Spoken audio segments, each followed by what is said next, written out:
I don't think that I'm going to be doing any more morning mukbangs sitting in the wheelchair because the wheelchair only gives me 15 minutes of viability before it really starts to hurt my hips because of the circulation problem. So as I get further and further into the winter of life, I'm uh, I'm having to make adjustment after adjustment. And yes, I exercise every day for you trolls that criticize me about being in bed. Hey, good morning. How are you, Noel? So I'm still on OPT, old people time, and I haven't adjusted to daylight savings.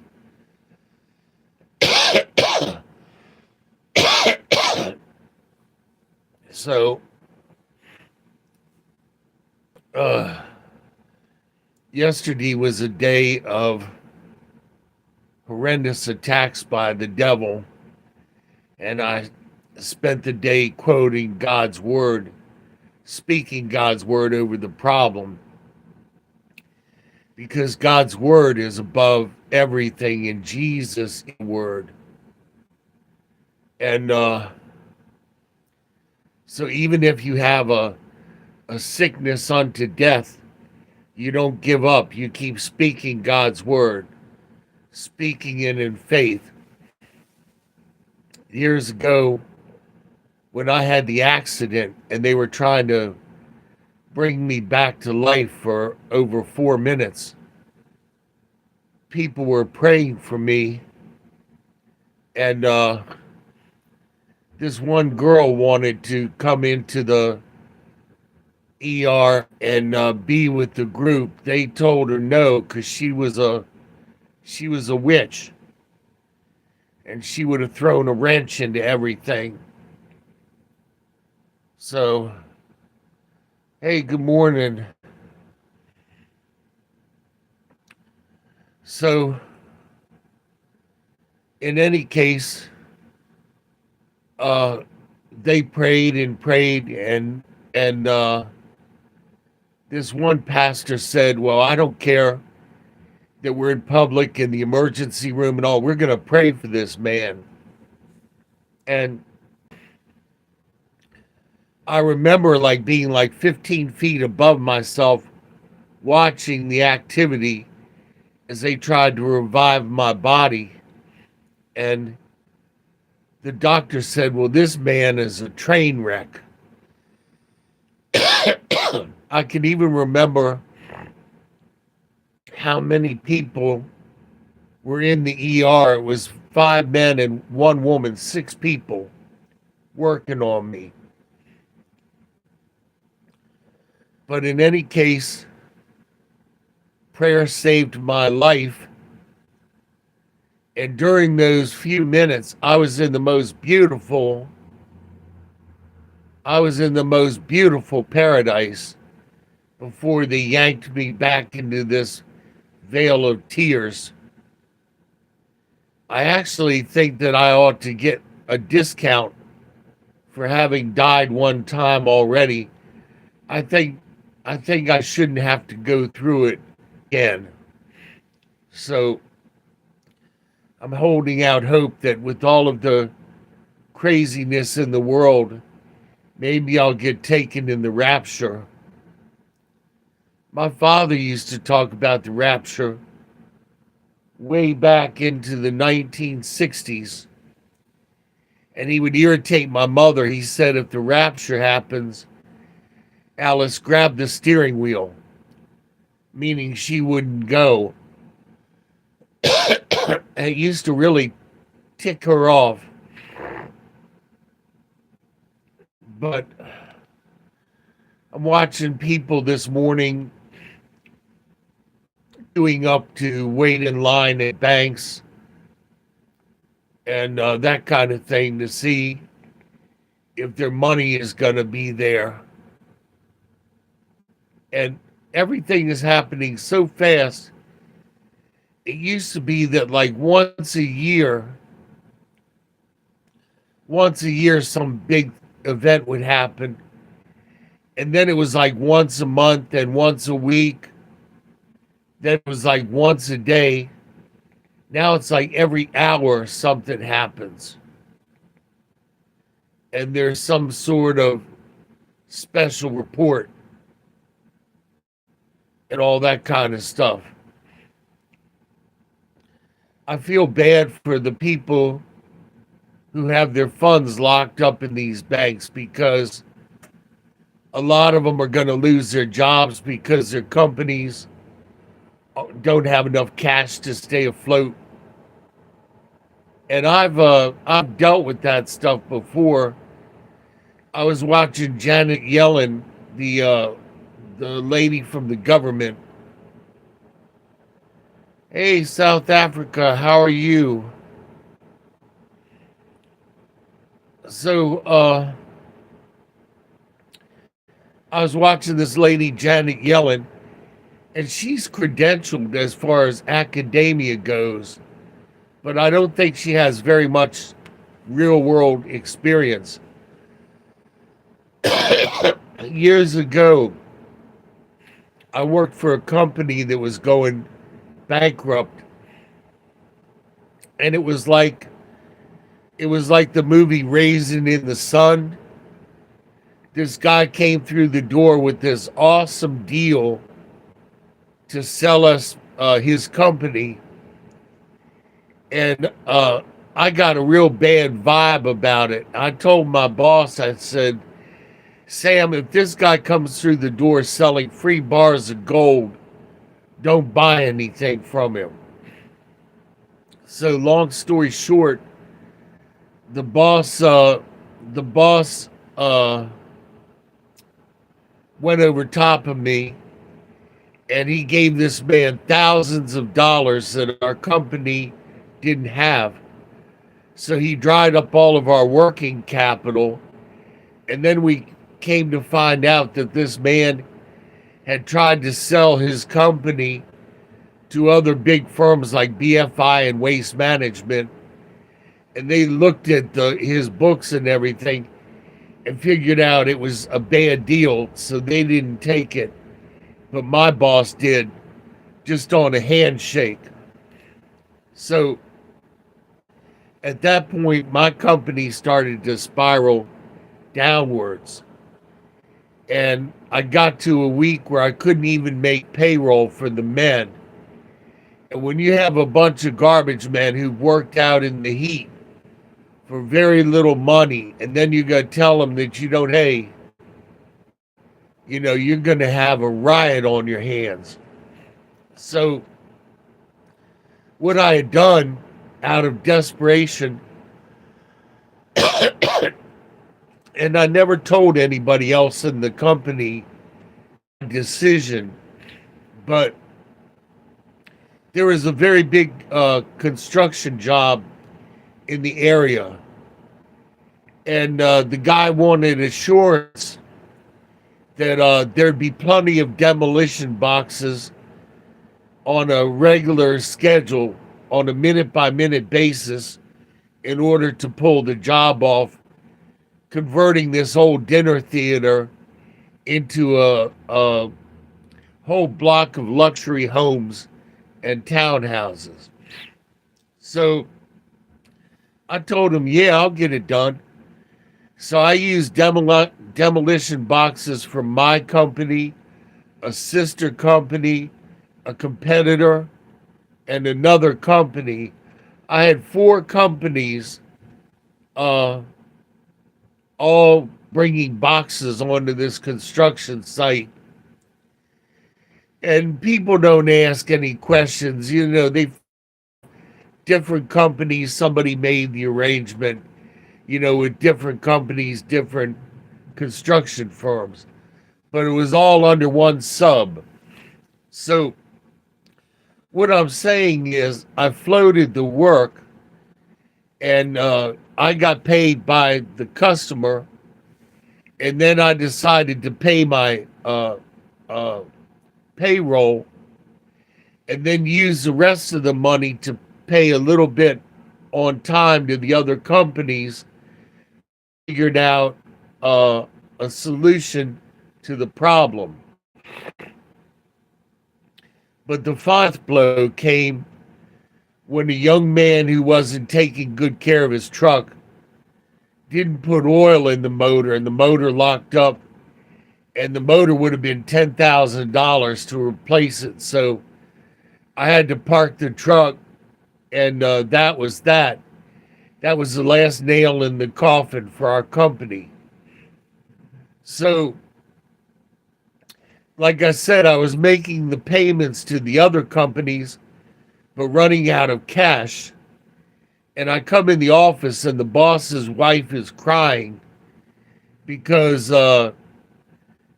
she can't make payroll. We're out of money. And so I go into my office, and I was strong in the spirit back then. Not anything like today. I went into the office and I was bold. I said, Lord, it was I don't know, it was like 8 or 9 in the morning. I said, Lord, I need $5,000, and I need it by 2:00, or else these men are going to tear this company apart. And so in my spirit, I got a impetus to call this guy from the new housing complex and ask him for a payment. And so he owed us almost $5,000. And I asked him for a payment, and miraculously he said he would pay the whole bill at one time, almost $5,000. And I said, great, you want to meet for lunch or whatever? You know, telling the guy that I'm going to be there in person for that check. So, hey, how you doing? So, in any case, being as he owned a dinner theater, had plenty of food and all, he turned down the lunch invitation. I showed up and I got the check. I called the boss's wife. I said, where's the bank? Where's the bank? And she says, Plaza del Mercado, which is on the other side of town. And so I'm driving at flank speed over to this bank. And for some reason, they picked a bank that only had maybe 2 or 3 locations at the most, a very small bank. And I go in there, and I said to myself, I don't have a deposit. So I called the boss lady back. I said, what's the account number? What's the account number? And I grab a slip, and I write the account number in, deposit the check. Just made it in time to cover the checks. And so the boss and his wife, they didn't take any salary that week because, like I said, I was just short of the $5,000 I needed. But that was a miracle of God. And then I would have had to have told I floated all of this work, and now I got to figure out a way to pay the other contractors. So, in any case, my boss had wanted to be a pastor, and the whole trash company thing wasn't working out for any of us. We were all working ourselves to death. I was working 16-hour days, and one day I was so tired, I laid down on the sofa in my office, and I fell asleep. And the girl, the office manager, she locked the door and locked me in the office and she set the alarm. So I woke up at 2:30 in the morning having to go to the bathroom, and I wake up and I'm like, God, I'm at work. And my movement set the alarm off, and I hear it go deep, deep, deep, deep. And so 2:30 in the morning, I'm running down the hallway, half asleep, and I'm trying to remember the alarm sequence. And my boss had piled all of these pipes in front of the alarm pad. So when I come to the end of the hallway, I start running on top of these pipes and tripping, and the alarm goes off, and the alarm company calls. And I said, yeah, this is William. I don't have the magic word, but knowing my boss, it's probably, the code is probably something like need money or something like that. So they weren't good with that. They called the boss. He called me. He's like, why are you in the building, at 2:30 in the morning? And I told him what happened, that I had fallen asleep by accident. So the reason I'm saying all of this, fam, is that somebody like Janet Yellen, she went to college and all of this other stuff, but they don't have any practical experience as far as how to solve the problem. I, on the other hand, went through a company in bankruptcy, and I had the experience the hard way.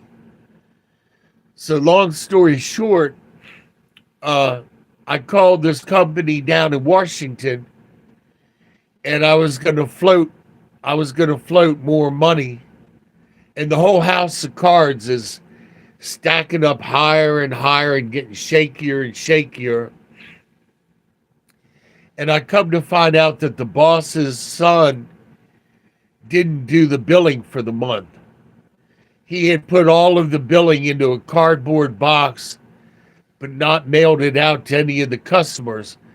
So that means that we would have a wave of work coming in that we would not have any payment. So that was another nail in the coffin. And when the boss found out about it, he picked his son up and crushed him against the wall to talk to him, because the son didn't take the problem seriously enough. So I said to myself, he's going to KIL this little boy. And the boss was an enormous man, and his son was a little runt. His son took after his mother. The mother was a little short Filipino woman. So in any case, the boss is getting ready to wail on his son, and I come up behind him, and I throw my arms around him, and I'm holding on for dear life. And it's just like holding on to a bull. He's like, get off of me.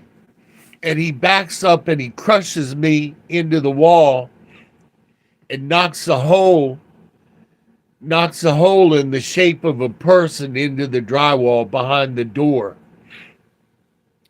And these are the things that go on in secret when companies are in trouble. And so he hurt my back so bad, the next day I had to stay home with the heating pad. And the boss's wife called to say she was sorry.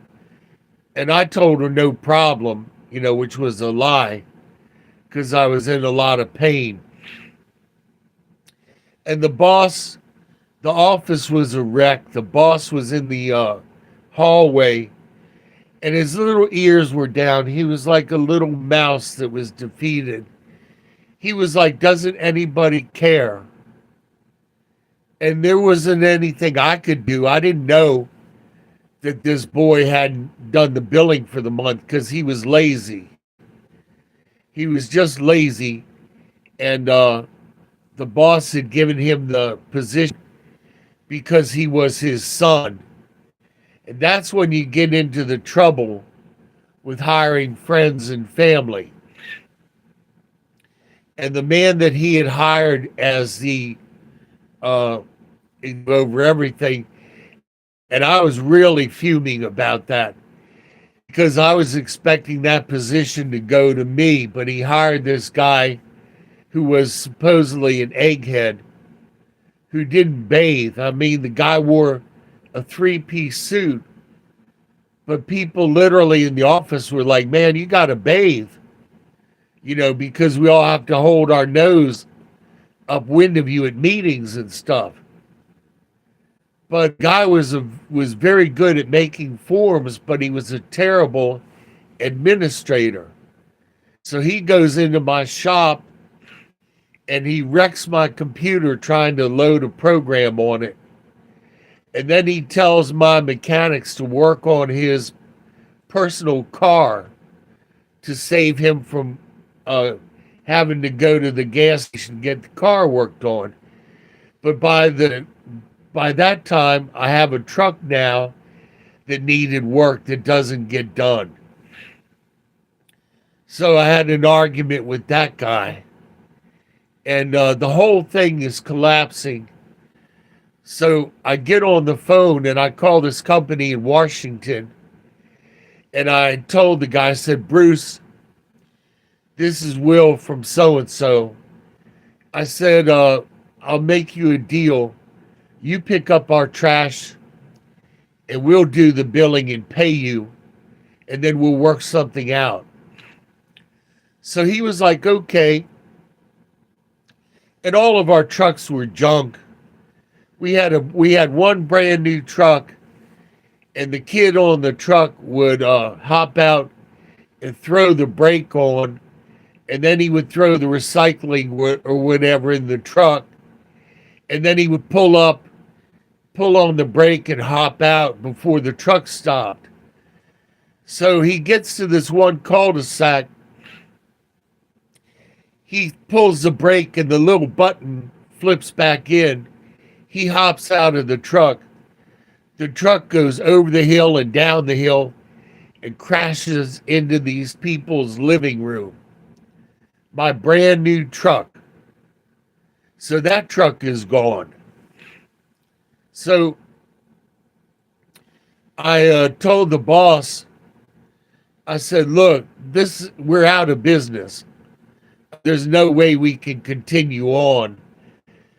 His son and I were going to apartment complexes and hopping into the dumpsters that the forkload truck was supposed to dump. We didn't have any more of those working.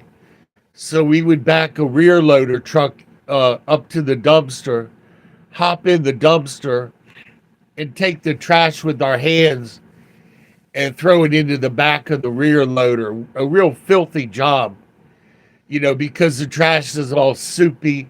It hasn't been picked up on time. People get ready to cancel. And we're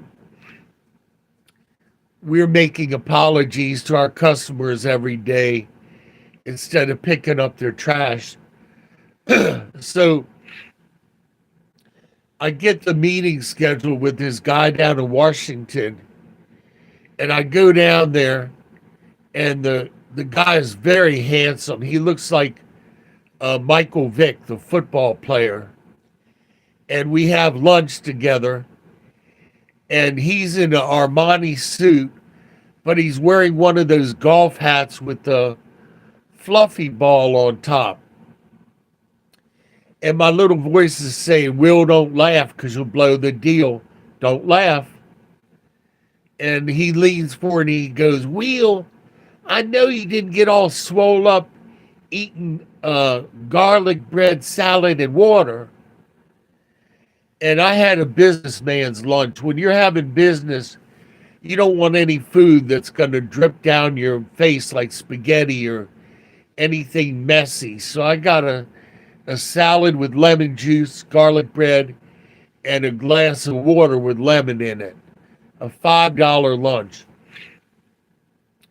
And so he agrees to buy the company. and I go back and I leave it to the boss and his son to finalize the deal. But I never told him about the meeting. And I'm doing all of this in the background to keep from going to jail for floating all of this work with not having a way to pay for it. So I know what it's like to deal with a company in bankruptcy. But the problem is these government people, they're not creative about anything in their minds. They don't know how to think outside of the box and to try and work things out a piece at the time.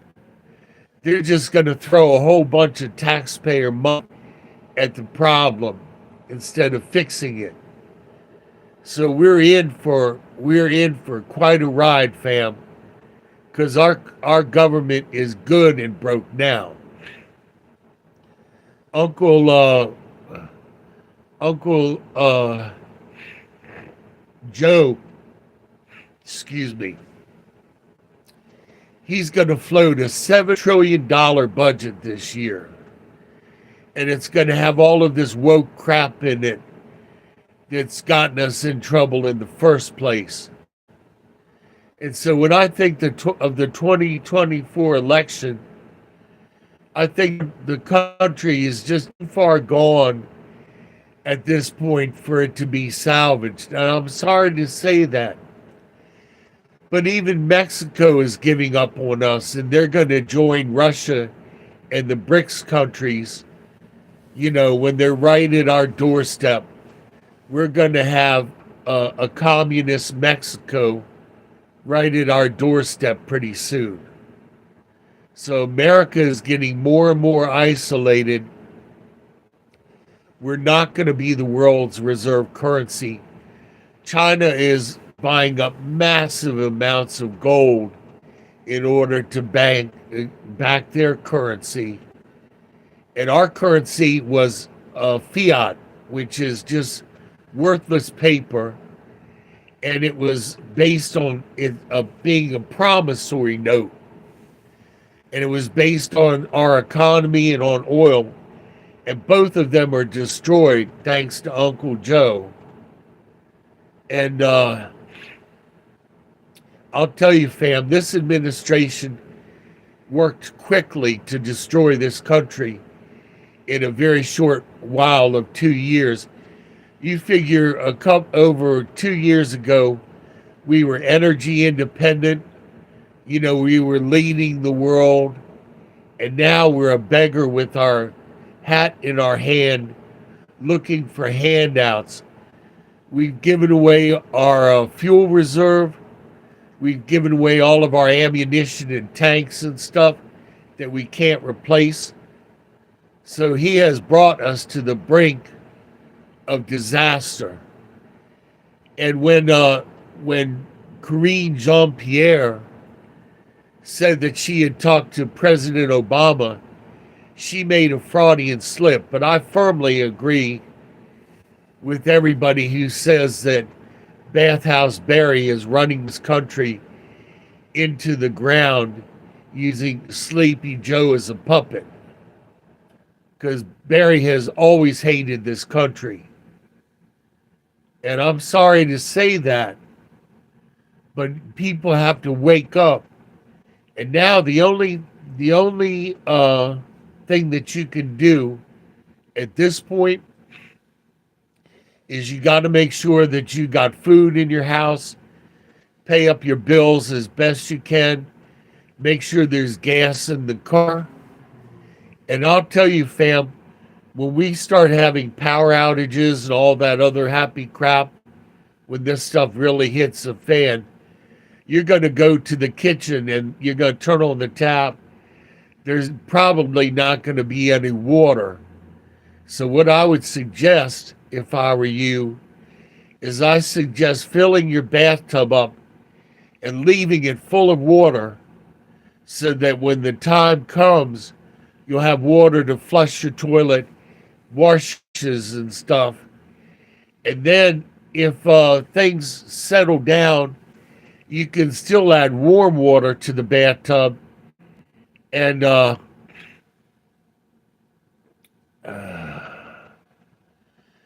thank you for the well wishes. You can still add warm water to the bath to bathe your kids, wash the bath, fill it back up with fresh water. But fam, it's time to think outside the box. You know, whatever electrical appliances you have, you want to make sure that you have a camp stove. You want to make sure that you have a day that you practice off grid without using electricity or the internet or anything, because it's coming, fam. So you might as well start to practice what you're going to do. And those people who don't practice are going to be left behind in a mighty, mighty way. I'm buying silver and gold backs. Uh, Let me see if I got this. Phooey. I had a. Oh, here it is. This is a gold back, and it's real gold, and it's made into a currency. And this is not worth $100. It's worth probably like $5 or $10 or $15, whatever you can get for it. But it's real gold, and it's covered up, plasticized. But these are called gold backs, and you spend them just like real money. You're going to have to get to the point where you go into a store and you ask them, will they accept silver or gold? And the amazing thing is, around the hotel, is when I hand people pure silver as a tip, they look at it like, what am I supposed to do with this? It's not a $10 bill.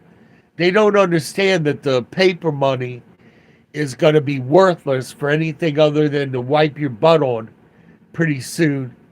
And I've given them a 20 some dollar silver piece.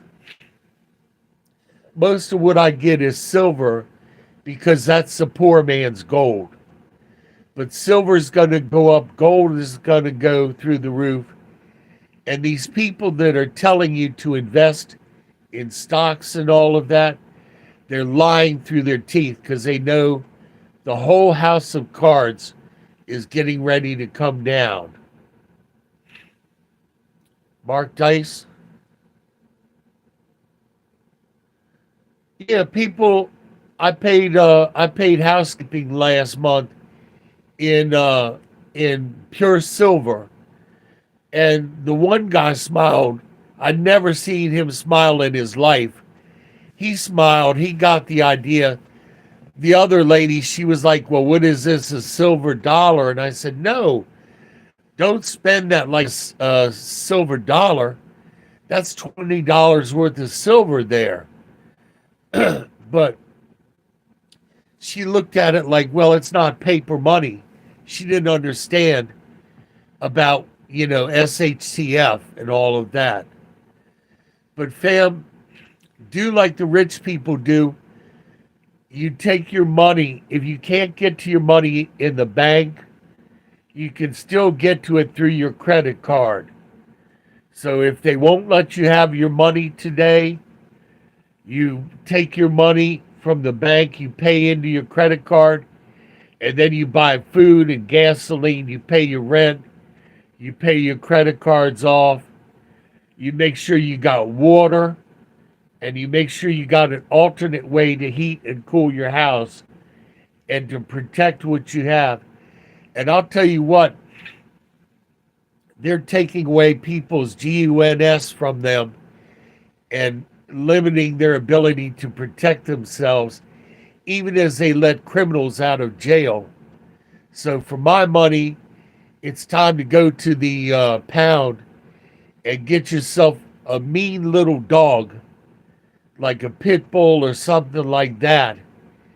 And you bring the animal home, you train it to protect your family.